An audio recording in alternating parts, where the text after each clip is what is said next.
Welcome, everyone. So yes, I got into trail cameras first when I worked for Appalachian Trail, sort of kind of by association, because that wasn't my job to play with the wildlife cameras. I was supposed to monitor the boundaries of the National Park Service land you guys have here, right in Hanover, that buffer the AT. But when I came to the trustees, we got a small grant, we got some trail cameras, and started off with 4 cameras that for the trustees reservations, and I'm probably at like 50 trail cameras now. Wow. It is a slippery slope. So, you know, I am very lucky that I have that 20,000 acres of conservation restriction land. The trustees also, as Mary said, we're a statewide land trust. We're also the oldest land trust in North America. So the trustees have been around since 1891, and we have 27,000 acres of, fee-owned land that's open to the public. This is Notchview Reservation, obviously nowhere near the cross-country skiing that Notchview is known for, but a big beaver dam sort of in the back 40. This is that same beaver dam. I'm down below it. So this is actually one of our conservation easement landowners, and this gentleman had lived here he and his wife in that house for 20 years, and not until I set up the trail cameras did they have any idea that while they're eating their Sunday breakfast and drinking their coffee, that this gray fox is right out there, breaking the fresh snow from the night before. And this is why, you get a picture like this, and then I just have to keep at it. So this is my famous Bobcat selfie here. So Bobcat photo bomb. So this is also one. So the date's always, if you set it up, if the batteries die and you forget it goes back to like 1990 on your calendar there, but that's the March 4th, 2014. So I started doing trail cams in 2013. And I was just speaking with Lisa. I mean, it took me I'd go through the cards and delete, only half of a deer.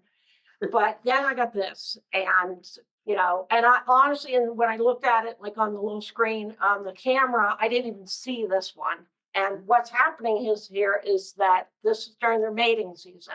So this is Mr. Bobcat, and she's interested.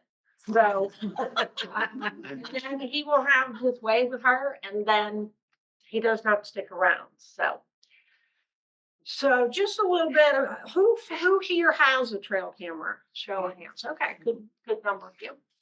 So I often get a question too, like, well, I have a trail camera, but it's been collecting dust on a shelf and, in the garage for 6 years. Basically, my advice is, let's try to use that one as a scouting camera if it does still work, or if you didn't leave alkaline batteries in it that have now exploded.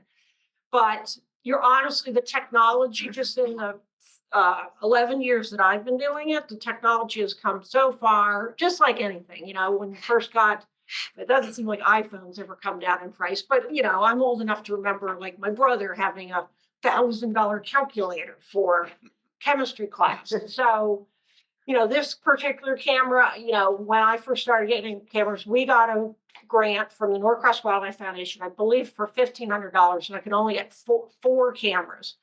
So, and I didn't even know, like, all I did was get the cameras and the batteries and the cards. I didn't realize I had to get bear boxes for them and how to get cable locks for them. So that's why I had to start like using my own money to buy more cameras. So anyway, I won't go over all that, just the basics of a camera, but that's pretty, you have your infrared sensor, so it's motion and heat that are triggering the camera, your lens, and your flash array. And there are different types of flash arrays, and we'll discuss a few of those. Now, honestly, like these questions, there's not a lot of cameras that will do what's hybrid mode, which allows you, when it gets triggered, it will take a photo as well as a video. There are not a ton of models that do that. There are ones. I'm happy to make recommendations if you want that feature. I really like it, but sometimes you miss out on stuff too. So most people that I talk to, they just want the videos, you know. So, but things like picture size, detection range, recovery time, you can drive yourself crazy with like trying to like analyze all that stuff. Again, use me as a resource. Say, Sally, I want to get a better trail camera. What's a good one? And I will tell you that. I mean, I'm not saying that cameras from like Amazon on Black Friday for $39.99 aren't good. They might be fine, but they're probably only going to last you a year. They will, you know, there's no warranty or anything. It's, you know, it's better just to, you know, for 100 and change, you can get something that's going to last. And, you know, if that's what you want. So, you know, 150 for the whole setup. So that's the bear box. I get them from a company in Wisconsin called Camlock Box. A lot of people get the cameras from Trail Cam Pro. A lot of people know that. But Camlock Box is the one that makes these boxes. So when I buy it from Trail Cam Pro, like I'm paying more because it's marked up. So, and Camlock Box sold so many of these boxes, they just figured, why don't we sell cameras and locks and everything too? And they have wonderful customer service. Trail Cam Pro does as well. But I'm thankful for, you know, they were wonderful with me when we got the grant because I told them, you know, I work for a nonprofit, we got this money.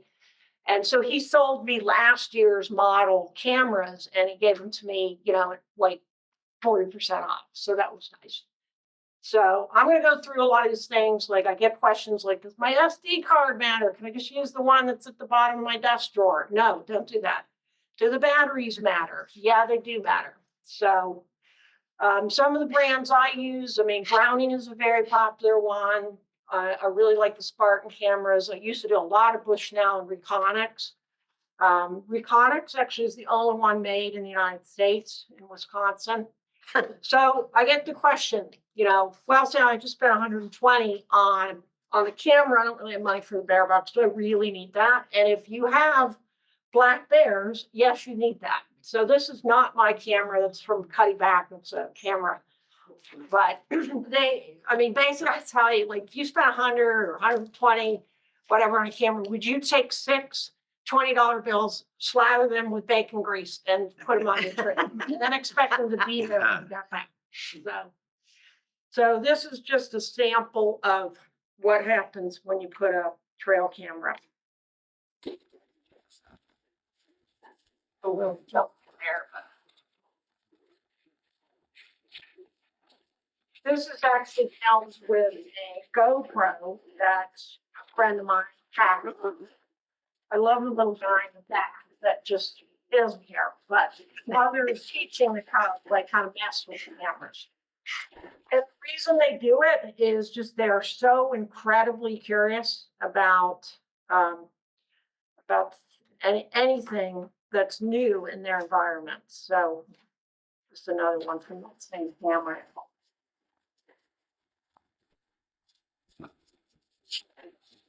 You got the idea. So SD cards, a lot of the cameras will recommend the SanDisk. They're not affiliated with them. SanDisk is just a really good card. I've tried other brands of cards, and then sometimes it really stinks when you go out and you're going through and it's like, oh, finally I got the Bobcat, and then you have corrupted images. I don't know what it is. It's just the SanDisk ones work well. So you also want a class 10 card. But one of the things, I mean, these days, you know, you can practically get a 32 gigabyte card for the same price as a 16. So more gigabytes are always better. But a lot of cameras, you have to check the specs for. They can't take more. Maximum gigabytes is 32 gigabytes.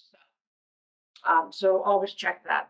I've actually put a 64 gigabyte in a card that said it couldn't do it, and it was fine. So power options. I use lithium batteries in all of mine because I do keep my cameras out year round. Alkalines are obviously a lot cheaper, but they don't do well when it gets really, really cold. Like tonight, I think it's going down to 20 degrees or something. And you'll burn through them a lot faster. And if you have a cellular camera, forget about it. Like it'll burn through alkalines probably in a week. But the lithiums are a little more expensive, but if you get them from Amazon, I don't know if New Hampshire has BJ's, we have that, you know, it's kind of like Sam's Club, but I get, I think it's $34.99 for 18 of them. So it's about $2 a battery. And if you're not getting like constant triggers by like a squirrel or something, it'll last, you know, 4 or 5 months. I mean, I've had ones on conservation easements that I only go there once a year and the camera's still working when I get back. So I've just recently started trying a few solar panels. I mean, for me, because I have so many cameras, it would, unless I win the lottery tonight, it'll be cost prohibitive to put a solar panel. And then this is actually just this company called Herd 360 that makes these boxes. You could go to like Harbor Freight and get a little generic Pelican box and make your own. But it's basically like a moped battery in there. It has to be the right voltage for the camera and everything. But the only thing for me with solar panels, I'm testing out some right now because the bears are about to go to sleep. But a bear could easily, I mean, that panel on sale is 119 and a bear could trash that pretty quickly. And there's really no way to like cover it with a case or anything. So the different types of cameras. So the flash does matter. So there's basically your choices are the infrared, the red flash, so that if you have it set up in your garden or under your bird feeder and you go out, you'll see a red light if you trigger it. And then there's one called a black flash. So it is the same red light, but it's blacked out, the array. So I don't know. I mean, it's not visible to the human eye. So, you know, if you were setting it up on, you know, I don't know, in White Mountain National Forest or something, or state, you know, game land where everybody's out hunting right now and they're out there before daylight, you know, and you don't want them to see that red flash, then that would be good. But having the red flash will give you higher quality images. So, you know, less disruptive to wildlife. I mean, the big thing for me, because, you know, I've got them all over the place, mainly on conservation restriction land, but, you know, I do cable lock them. And so it's good that they're, you know, that, you know, somebody that's hunting or something doesn't see it.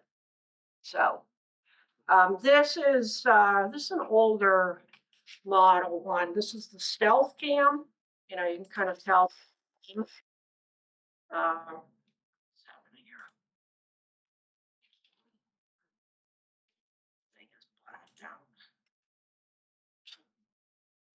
Why it's doing that?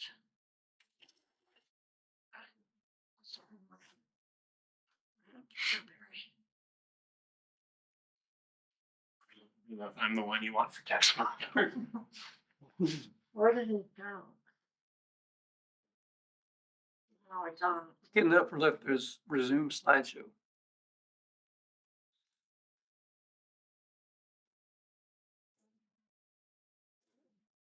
might be able to. I don't know what I did.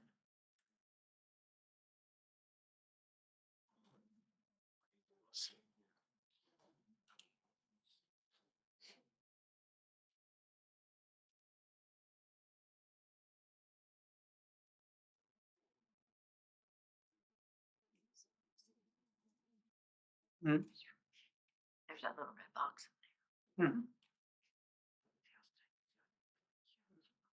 Sure, why we can't sit here. Let's end screen sharing. And then screen sharing.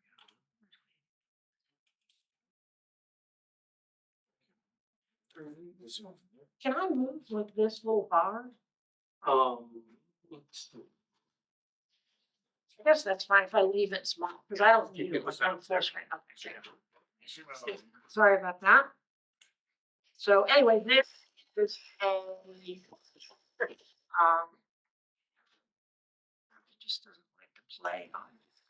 And this is this would one of the black flash cameras. So anything at night with whether it's infrared or black flash is going to be black and white. So this one I set up. I was trying to get by Beaver Pond at Notchville, and the bears knocked it sideways. And I've never, ever, this is the only time I've ever gotten a moose emerging from the water, walking right towards my camera. And it's all cockeyes, so. So now I gotta keep trying, so. So, okay, so red glow, we kind of talked about that. So same thing, except you're getting better flash quality at night because it's not blacked out. So crisper nighttime images. But you know, the con is that you do see that red light. But if it's just on your property, that's probably not an issue. This is actually right here in Lyme, New Hampshire, in Lyme, New Hampshire. So it's helping a fellow that attacked me and wanted some help setting up some trail cams on his property. So I threw one of my own cameras up, and just beyond that, like where that light is the farmer's corn. This is his property, but there was a ton of jewel weed in there, and bears love jewel weed. So I set that up, and they came pretty quickly. And that's Mom way up there in the back. So while they're playing on their little jungle gym now. So, so a couple of cameras that I like that I would recommend, and you know, you guys can get my contact information. I'm always happy to answer questions from people that, you know, either want to upgrade a camera or get their first camera. So a couple that I currently like that are, one is a black flash, one is a red flash. This is a black flash, the Spartan Eclipse, and then the Browning HP5. And you'll see like Recon Force Elite. You want that, don't you? Want they all have these like covert like military names. So there's one called the Spec Ops Elite. The Spec Ops Elite HP5 is the same exact camera except the flash is blacked out. So again, that's where you're going to get those sort of grainier images. So this is the HP5.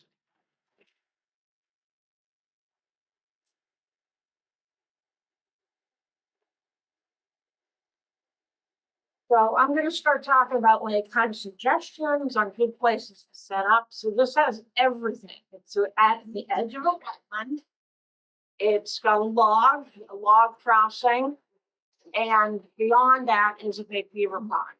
So this is a conservation easement property. I had cameras there for maybe 7 years.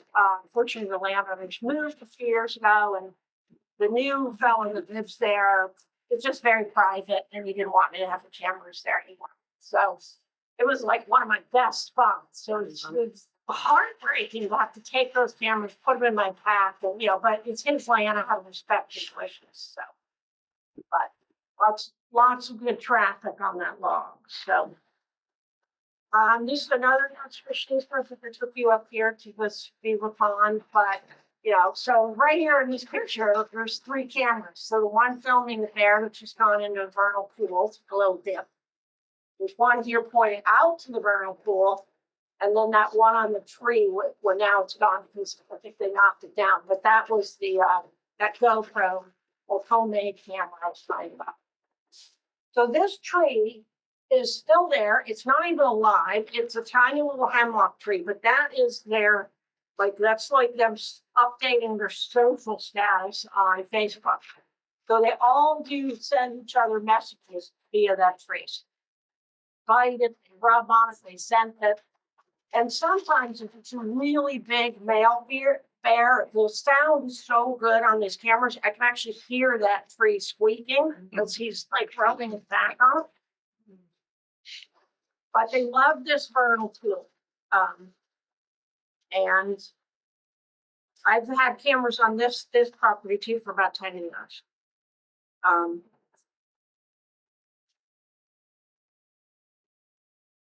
You can, I just saw there, you can see that she's still nursing these guys. So these cubs would have been born that year. They'll stay with her over the winter. And then at 2 years, they've got to move on. So, but she's going to rub on every single tree here. So, I mean, this is Papa Bear here.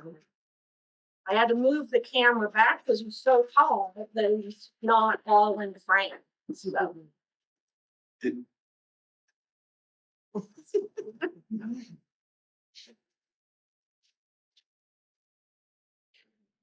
So last type of camera, which these are a little harder to find, there are a few models. I think this wouldn't, if this is on your own property, but is a white flash camera. And I sometimes get questions like, don't you feel like you're disturbing the wildlife?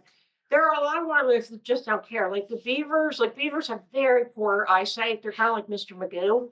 And I honestly think they kind of like it because it kind of lights up their construction site at night. Raccoons, they could care less. I would say mainly the canids, so fox, coyotes get very spooked by it. Right now, I have a few cameras around a beaver pond in Whately, and I have intentionally put up white flash because I want the canids to be scared away because the beavers have finally come back here and they've got a couple little ones that were born this year. And there's not as many trees there, so they've got to really travel some distance overland, and that puts them at risk. So there's the difference of the infrared flash versus the white flash. And you can see that bobcat, he's not upset, but he can't. I mean, it's like the old cameras with the flash cube on the top. So he's squinting his eyes there.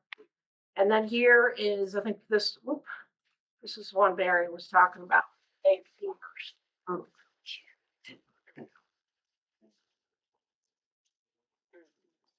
So you notice this is pretty in focus too. So this was a camera that fortunately, everything I see that I like and they don't make anymore. But this camera actually had a separate lens that you could screw on. So it's in focus close to the camera. I'm sure a lot of you have set up a camera. If the animal's too close, it's either like just a white blob or it's out of focus. So basically most cameras, if the camera's right here, your sweet spot's like 5 to 6 feet out in front.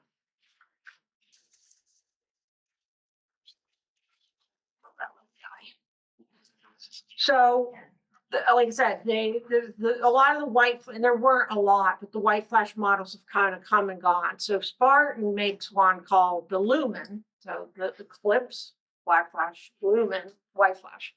Unfortunately, you cannot get it right now, but that's only because they're coming out with a Lumen 2, which I think that is coming out pretty soon. So the price point is like $129, and it's a small little camera. It's really sturdy. It's a 2-year warranty.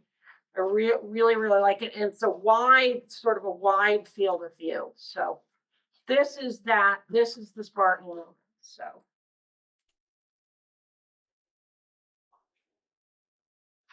really nice quality, but that beaver does not care about that light. So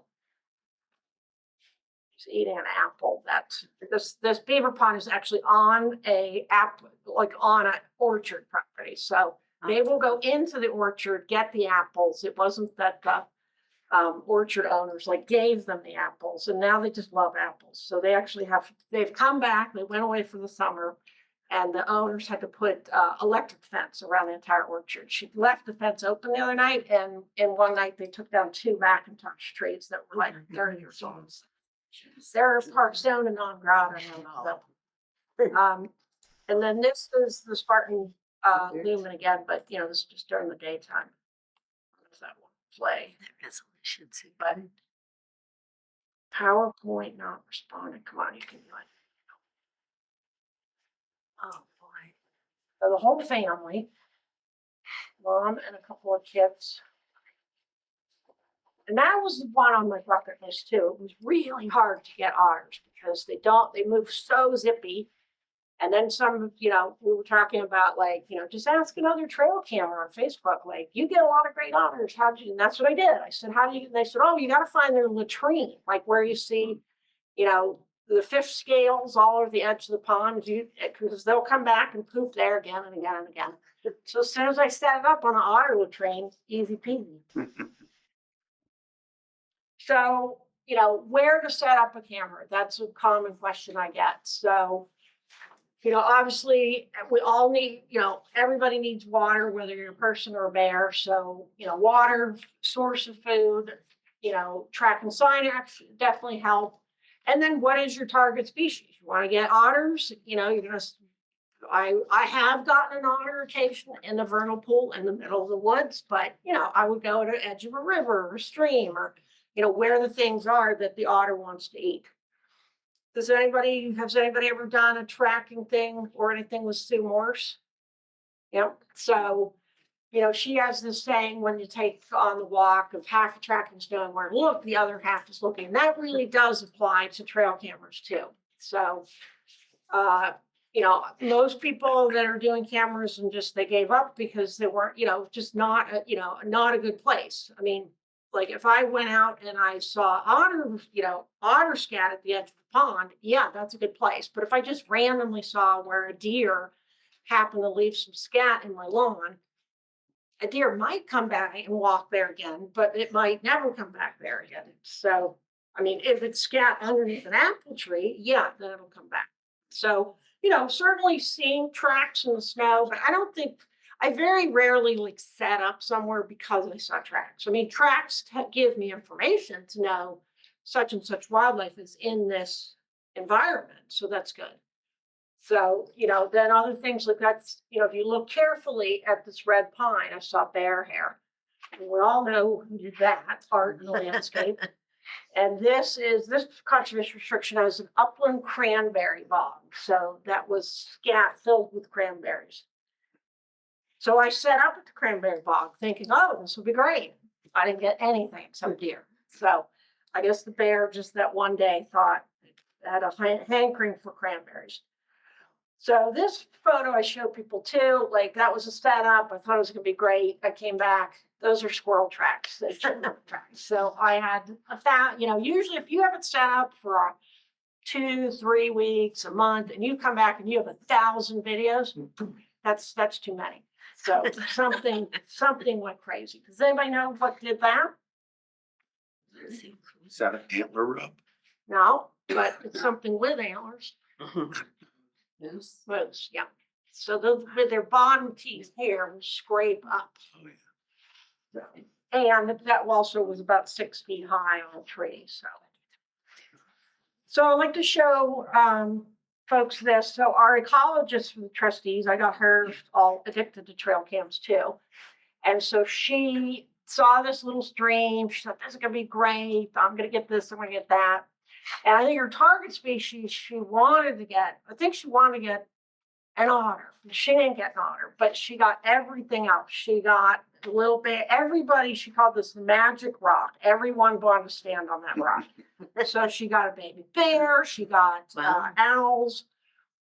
This is a magic spot too. Like if you have a beaver dam on your property, or maybe you want a town conservation land and you get permission to put your camera there. It's, what's the expression, like shooting fish in a barrel, like for blue heron to hunt at the base of a beaver dam, it's just filled with tadpoles and frogs, and that's a good spot. So, we talked about this earlier. So, a wetland edge and logs along a wetland edge. That guides nicely for me. This is that upland vernal pool where the bears were dancing on the pole. And so this is August. So if we have normal rainfall, this vernal pool will hold water year round. So not a ton, but some. And this owl, I don't know if you guys can tell, I actually had to watch it like 16 times and on slow mo, but it's eating a crayfish. And I have no idea how crayfish got in a vernal pool. I mean, a vernal pool has no inlet, no outlet. So all I can think is maybe some other bird of prey caught it and dropped it, maybe. I don't know, but it's gone now because the owl got it. So log crossings are good. This was another unexpected thing to get a white egret, on crossing a log across the stream, like deep under the canopy. I've actually gotten blue herons, like walking down the trail, like under the canopy. So, because they will go into the woods and eat chipmunks. People think they just eat frogs and fish, but they'll eat chipmunks. So, so if you can get a log across a body of water, that's a great little sort of natural bridge. It's not that the bobcat doesn't want or not to. So this is that same vernal pool we just saw with the barred owl and the crayfish, but what it looks like in the springtime. Wow. And again, like I slowed that down and I still can't tell what it got. I'm assuming maybe either a frog or a spotted salmon. So edges of beaver ponds, those are great places. So this is the property where I told you the new landowner just didn't like the trail cameras. But this is pre this landowner installing a beaver deceiver. Has anybody heard of a beaver deceiver before? Or flow device? So it's a non-lethal way that you can live in harmony with the beavers. The beavers can do what they're genetically programmed to do, but without flooding your road. So I had camera here for years. So, the bobcat here. So that's a video.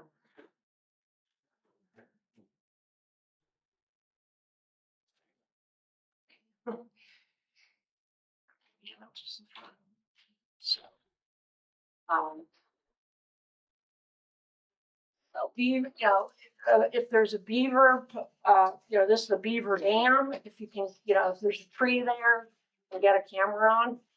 I have at times though where I'll definitely pick a tree that's not one of their favorite trees to eat, because I have come back and my whole trees upside down with my camera underneath. So great little super highway here. So, and it's great like throughout the year to see all the variety. There's a young moose calf, and that's how strong that beaver dam is. That'll hold him. And then the coyote in the winter.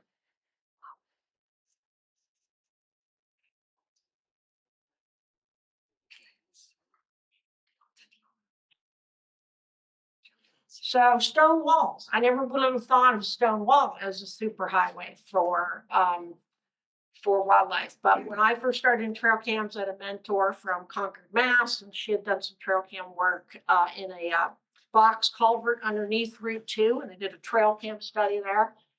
And she let me know, like, oh, put it on trail cam. If you put it on a stone wall, everything that eats the things that live in the stone wall, like the chipmunks, so fishers and bobcats, and but the bears like it too. This is a barred owl. That's a stone wall underneath all that snow. And if we could see what's in its talons, I guarantee it didn't just land there, that there's some sort of mouse or something. Bobcat going down the wall. So I just found these pictures last night. I didn't even realize I had this. So how many, these are short-tailed weasels. How many to count in this picture? 3, 5, 1, 4. 2, 3, Okay. 4. This So the whole family. So last night at 2:00 in the morning when I was working, so I was like, what the heck? They're fast. Yeah, and honestly, I was talking to a friend on the way here, and I said, thank goodness it would have been fun if I'd had something that did video. But actually, it was great that I had just a regular trail camera because they move so fast. It would have been like 1 second of video. Mm-hmm. So, and then I got the whole raccoon family, and then I got like a twin skunks. Mom's down here. Oh. And then the bears. So 1 cub, 2 cubs. It's 2 more, 1, 2. So 3 cubs and mom, I think.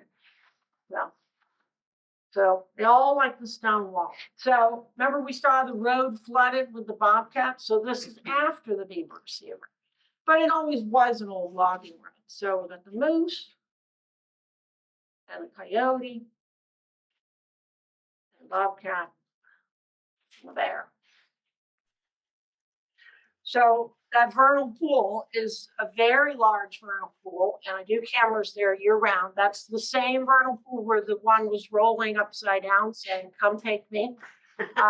So I feel a bit voyeuristic that I have cameras there during their mating season every year because I want to get that photograph again. And that was 2014. I have not gotten them to come back yet. And part of it is just because conditions change. When this video this is probably 2015, there was an enormous cluster of huge hemlock trees. A big wind came and blew those as a whole cluster of them. So they're now laying in that pond. But it changes the dynamic of that vernal pool now. The water isn't as cold and so the bears don't want to go swim there because it's like hot water. And I have to, like right now, we've had a drought. So I'm not going to have this ice in February unless we get a ton of rain and snow. But every year's a new adventure.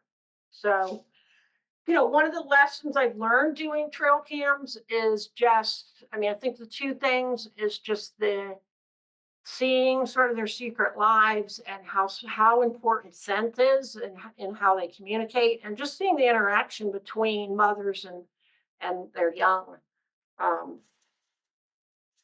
So it's been that's the vernal pool again. That's the stump that the owl was flying off with something in his talons. But this is Mr. Bobcat, and he's leaving his scent. And this is this is February 1st. So he left scent and she likes that. So now she's coming, she's rubbing her head on it. So that's how they communicate. Say, I like you. So what do you think? A little more, need another squirt.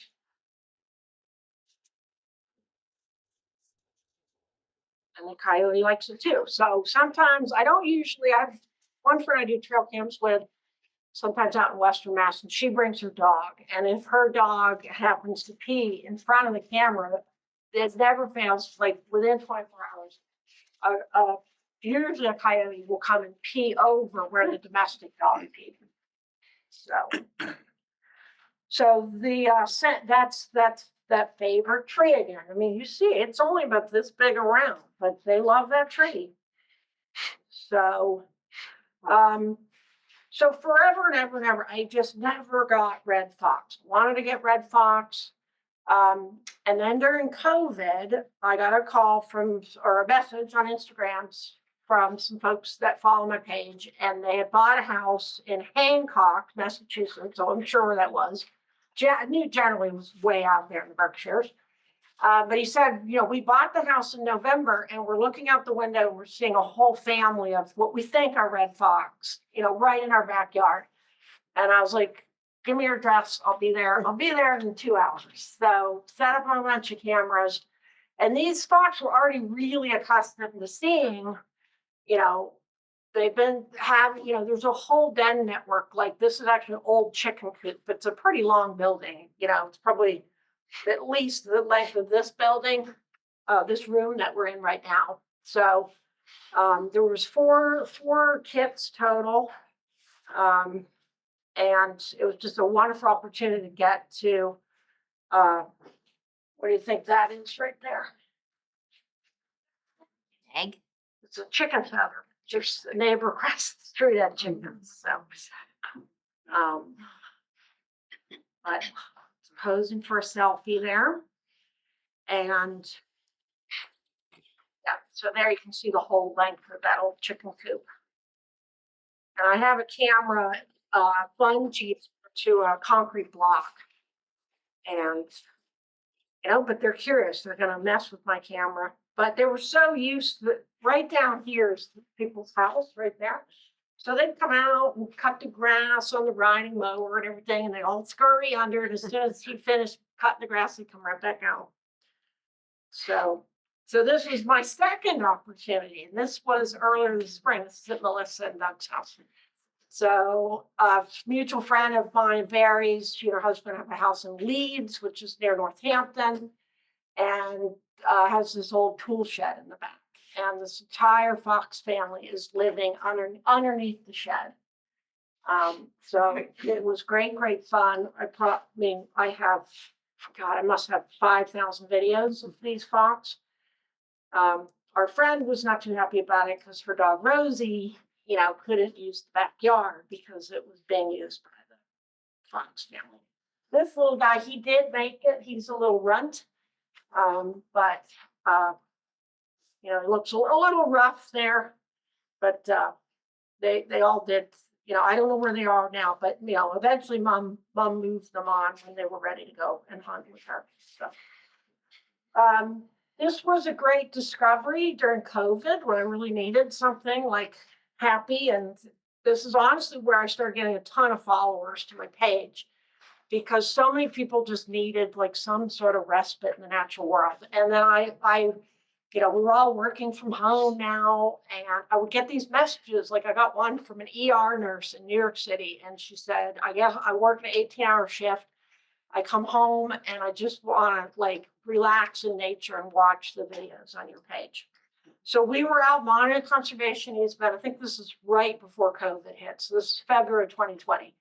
My coworker Michael's like, I think I just saw something move up in that rotted knot hole there. And he had binoculars and we looked and he's like, yeah, there's something black in there. And I was like, it's gotta be bears. So we set up, I had a cellular camera. I was pretty new with cellular cameras. So because of the way the hillside was kind of like this, the bear tree's here, and now I'm upslope. So I'm 5'7". So putting it my height, I'm aimed right at that kind of crook in the tree. So, and I'm very cognizant of the fact that there's a mom up there with cubs. So I didn't want to leave a lot of my scent around. I just want to get a camera up and get out of there. So these are the images I started getting. So when we saw it in February, you know, it's Massachusetts, so we had a big snow. Actually, right after I put the camera, they came down the tree. Then we got a snowstorm and they all went back up the tree. So mom's hanging out the main hole there and the cubs are getting some little climbing practice. But the interesting thing was they kept coming back. Like this is, can't see the date on this, but I can tell from this is probably like April. So still coming back. This is clearly summertime. Came back, went in there, took a little nap. Now we're into like July on a rainy day. And they just kept coming and coming and coming. And then I set up another cam, far low. And this is mom climbing up. And this tree is almost too big for her to climb. And the funny thing is, you can't really see it here, but there's this tiny little white pine. And she was using that tree to kind of go up the white pine and then transfer. And then I realized that white pine was like half dead. And this bear's going to weigh, you know, upwards of 200 pounds. So, but I mean, if the three of us stood around this tree, I don't think we could touch fingers. So, but unfortunately, this is a beautiful, you know, probably 200-year-old sugar maple, but each year it gets a little more dead. And I think it's got one branch that's still alive. And I don't think the bears are going to den there again because it's really rotten inside. So, you know, opportunities arise. I mean, I'm in the woods all the time. Like surprisingly, I rarely find antlers.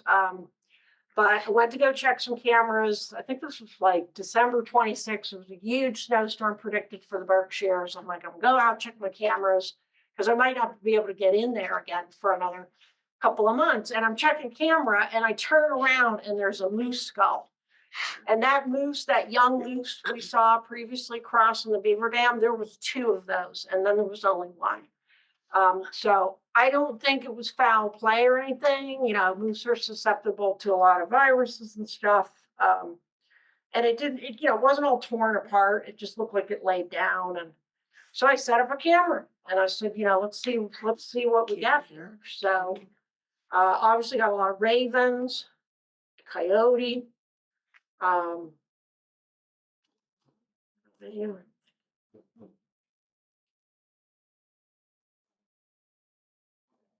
Fisher.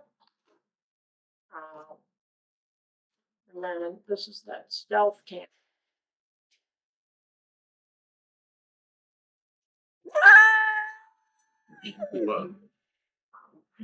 It's every time I put this on Facebook, everybody's like, thanks a lot, Sally. All my cats just ran. And the dog is howling at the computer.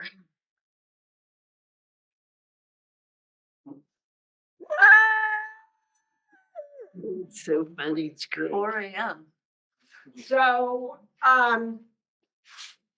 you know, I've been doing this for what, 13, 11 years now. So, you know, if I'm passing along any tips to you, you know, it takes patience, it takes persistence. You know, there is a lot of luck involved, but it is just sort of reading. You know, I don't know if any of you have, it's one of my favorite books, you know, Reading the Forested Landscape, the Paul Resendez book, and even the Tom Wessel's books of just like reading the landscape of, you know, and again, knowing your target species. So, you know, if you want to get moose, you know, you're going to set up like near wetland where there's water that they can go into and a lot of green vegetation for them. If you want to get beavers, go to a beaver pond.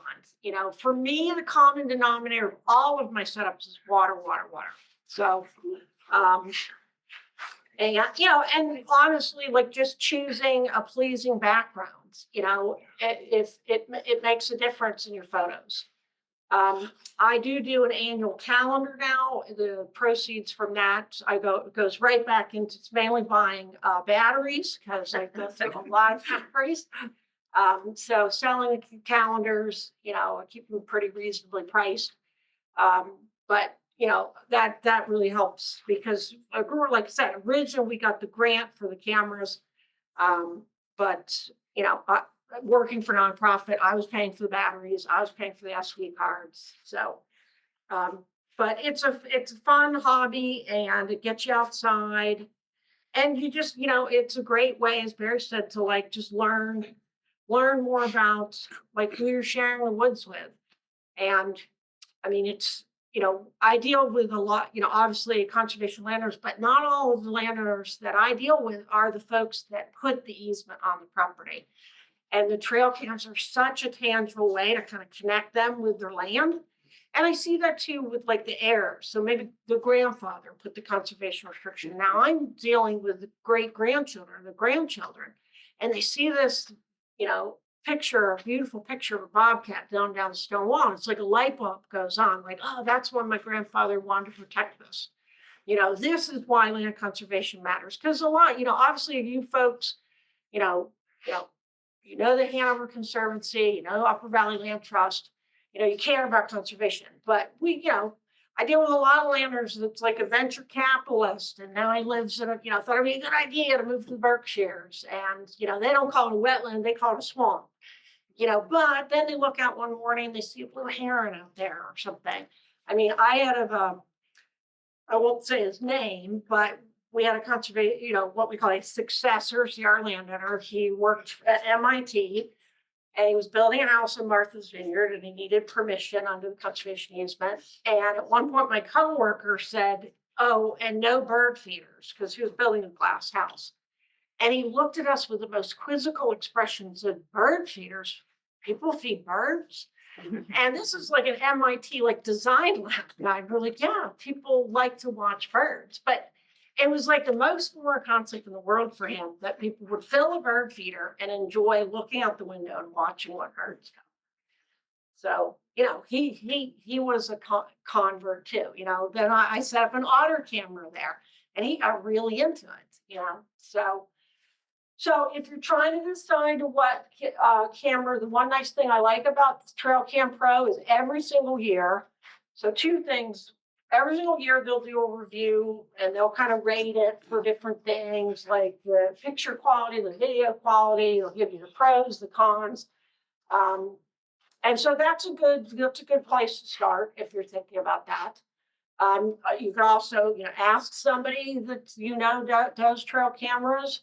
There's a lot of great pages on Facebook. I know a lot of people go to social media, but you know, there's a page called Trail Cam Therapy. There's a woman, she was in Massachusetts near me. I think her and her husband just moved out to like Montana or something, but it's called like Trail Cam Photos and Videos. It's the Trail Cam Therapy. Well, if you don't like hunting, there's a lot of hunters on there, but hunters aren't necessarily, I mean, I know a lot of hunters that are very responsible woodsmen and woodswomen.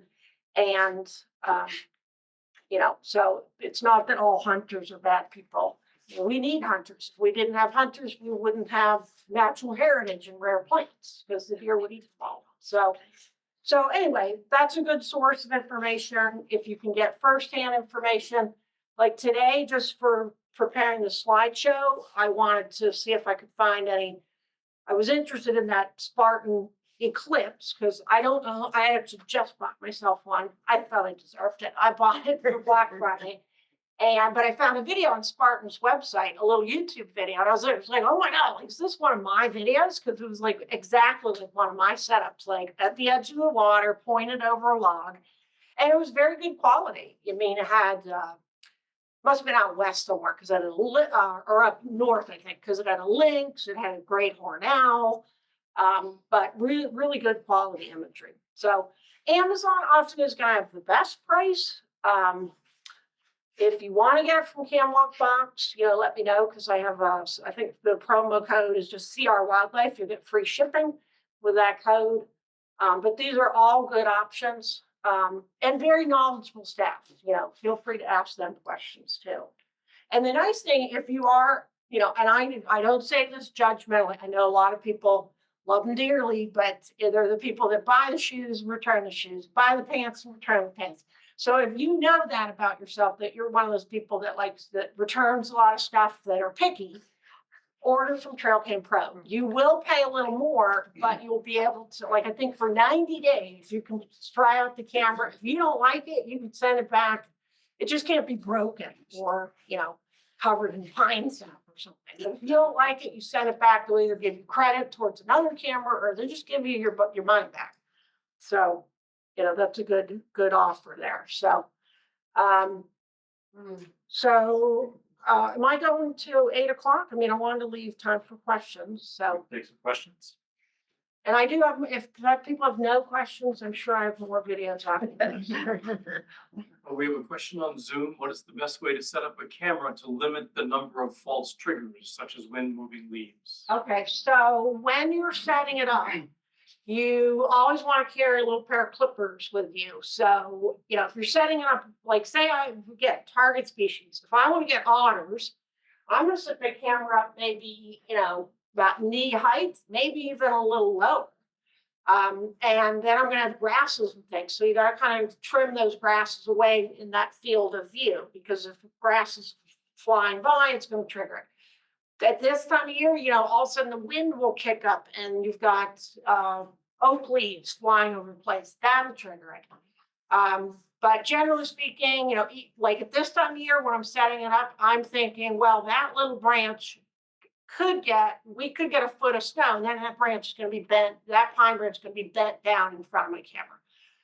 Actually, just recently, because of the drought we were having, I don't know if you guys had it here, but the drought I had this oak branch, just looked like this, Dr. Seuss branch hanging in front of my camera. The minute we got rain, out of the field of view. So, so on this particular setup, before I set that camera up, I kind of trimmed back some stuff. There was some branches laying over. So, you could certainly, my advice is just to trim back what you can. And, if you come back and you're getting a lot of triggers, maybe try a different spot. As you'll recall, I said that cameras are triggered by motion, waving branches, or a bear, and heat. So another thing that I didn't say is you should always try to set up your camera either facing north or facing south. Because if you set it up facing due east or due west, the rising sun will trigger your camera. And especially at this time of year in winter where it's at a lower angle. So when I have it set up at the vernal pool, the angle gets to that and then it bounces off the ice. The camera's just trigger. And it's only for about 5 minutes when the sun moves. But some of it is just unavoidable. So my advice is put in a bigger card. So, you could also, most cameras, you could program them. So you could say, it's like if I just wanted beavers, that's what I wanted. Beavers are most active at night. So I could program it to say, I'm not going to worry about all the blowing branches, during the daytime. I will set it up to just start at 5 PM and turn off at 6 AM.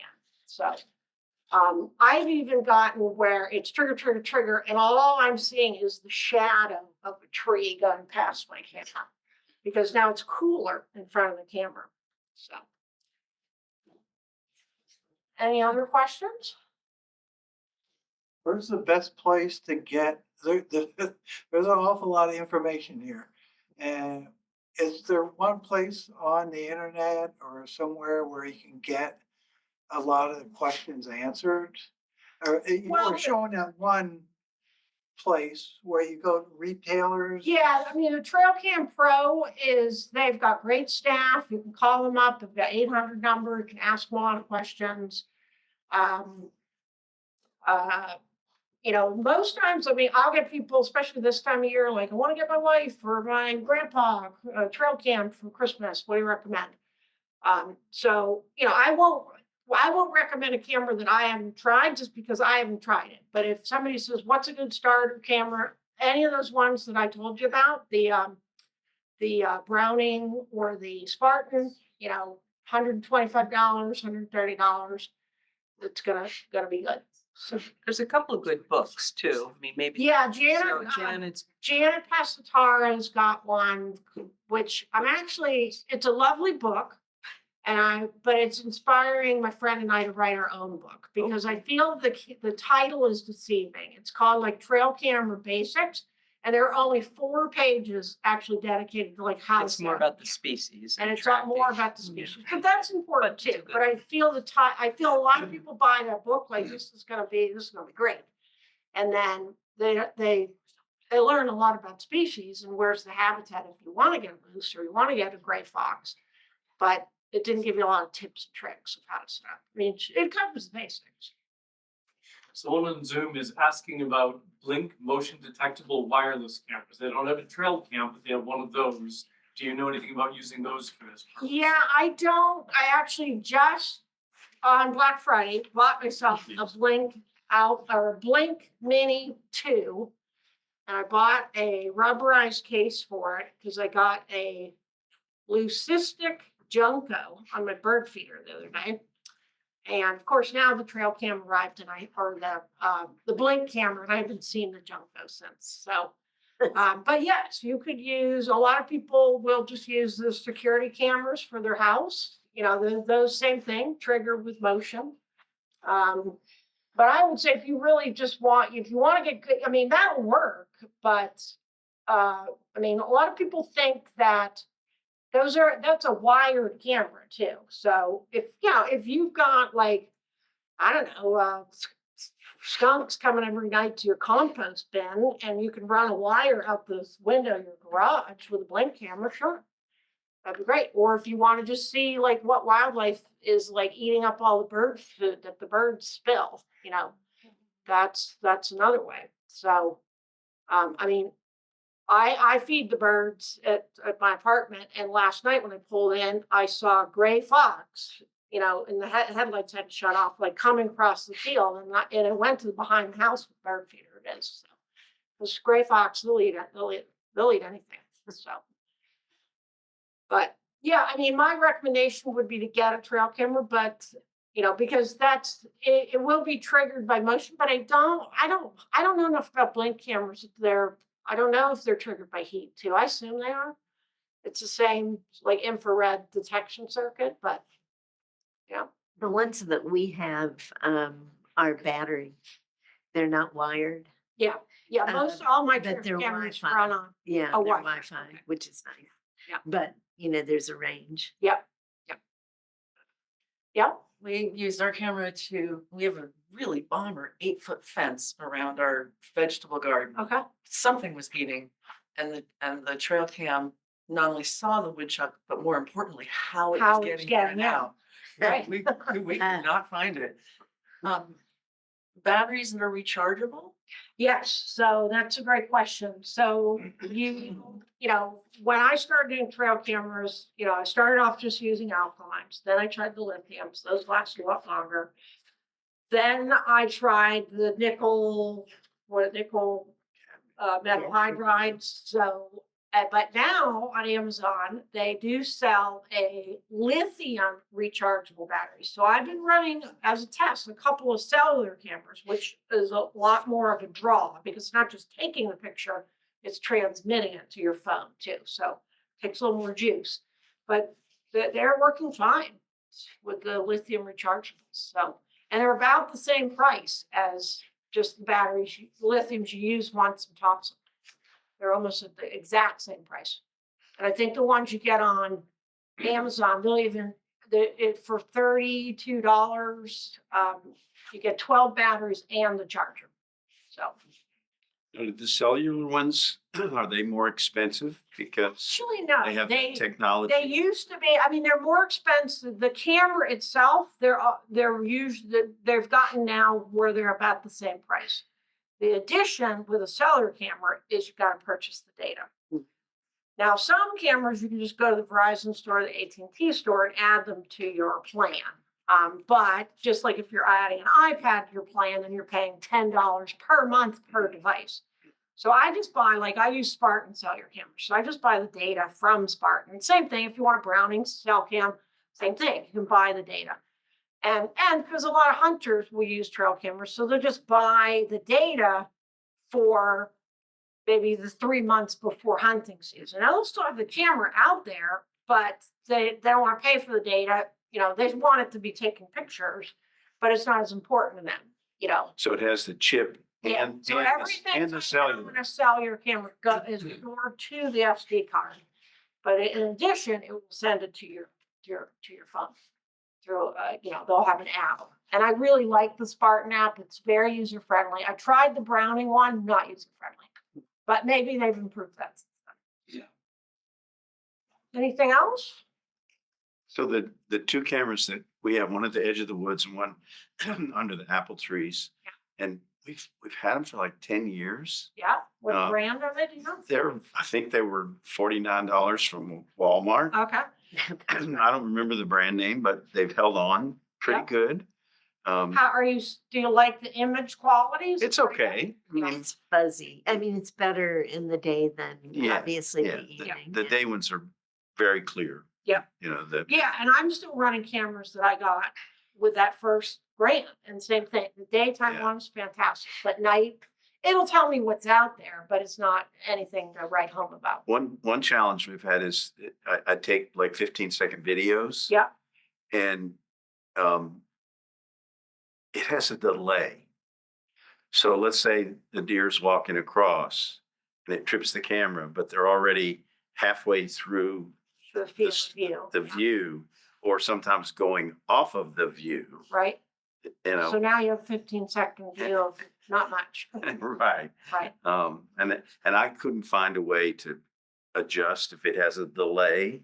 Yeah, I so couldn't that's a good reason to get yourself a new camera, because the newer ones will give you the ability to make it a 3-second delay or a 0-second delay. Mhm. And does everybody know what delay means? So the delay means camera set up, Bobcat walks by, gets triggered. Then it decides, oh, something smells nice here. I'll, leave a little spritz of my own. So he's still there. So if I have set to a 0-second delay, as soon as it stores the video and or the photo of the card, it's ready to go again. Now hunters, a lot of like the Browning cameras, if you use the default settings on it, those default settings are not for us wildlife lovers. Those are for hunters. So the default delay is 60 seconds. Because the hunter just wants to know what time was the deer here on, next to my stand. So, but I typically will always go with the shortest delay, 3 seconds, 0 seconds.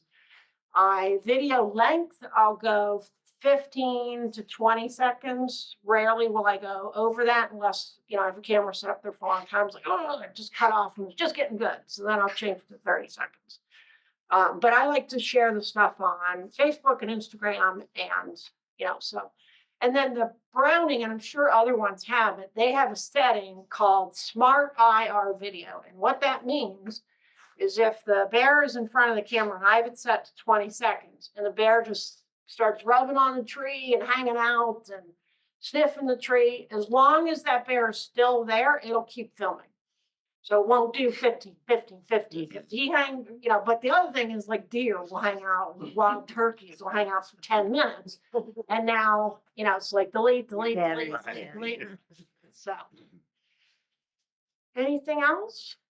We had an interesting sort of opposite use of a trail camera.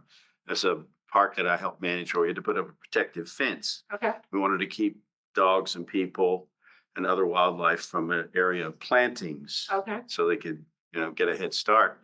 And I kept seeing this certain dog in front of the camera, meaning Okay.